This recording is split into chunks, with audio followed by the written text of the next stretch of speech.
Did that intro have anything to do with the video? Kind of.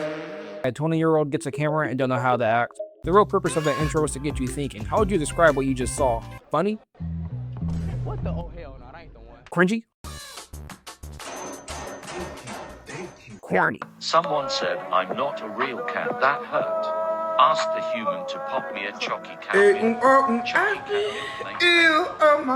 What is corny? After pondering it for a few days, I come to the conclusion that TikTok is a great place for us to decide what people consider corny. Sometimes. How many tickles does it take to make an octopus laugh? 10 tickles! What do you call a fake noodle? An impasta. Why was the sand wet? Because the seaweed! That's my favorite joke. Why did the coffee call 911? Because it got mugged! It is a dangerous world we live in. That shit was corny! I mean, there's nothing wrong with expressing yourself, or expressing your interest towards your favorite fandom. Shame on that top comment for saying that.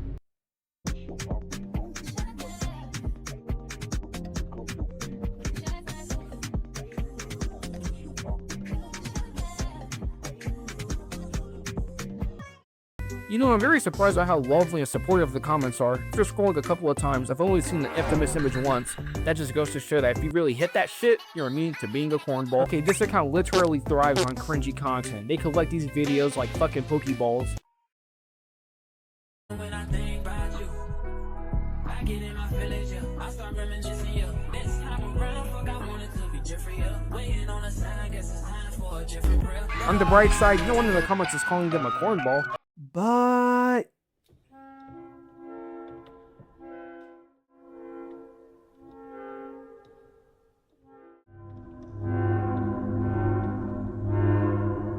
I think it's safe to say that TikTok isn't the most ideal way to figure out what the definition of corny actually is. Using Google, though, we can figure that out. Corny is described as trite, banal, or sentimental. Trite and the word banal are both words to describe something that's lacking in originality. Sentimental is described as tenderness, nostalgia, those kind of things. All three videos we just saw all had two things in common. They're authentic, they're sentimental. There's something so raw about seeing someone express their interest in such diverse ways. Whether that be cosplaying as your favorite character from your favorite fictional show, or filming yourself dancing so that you can laugh at it later with your followers. We shouldn't shame people anytime they post or do something that even slightly shows authenticity.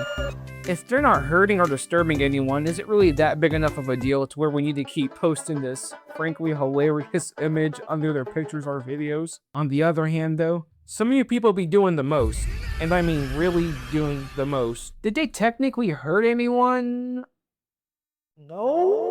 But I don't care, the world isn't your bedroom. Nobody wants to watch you sit on a virtual bed and virtually booty blast a low polygon figure in public.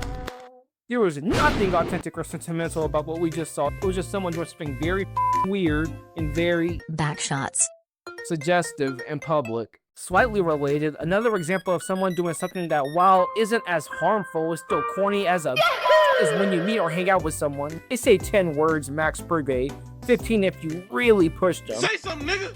Then you bring your partner around them and all of a sudden they're like prime date to hell. They're throwing out jokes left and right, like their whole family tree got kidnapped, and for each time that he makes your partner laugh, one of the family members get freed. We should reserve the term corny for people who act inappropriately in spaces that obviously don't warrant said actions. And for people who act with an air of insincerity that gains something from an individual or a situation. Because the only thing lamer than not being yourself for fear of being judged is forcing yourself to be someone you're not. Sounds like something that came straight from the Disney Channel. I feel like I should start doing the Goofy dance. scaring the hose.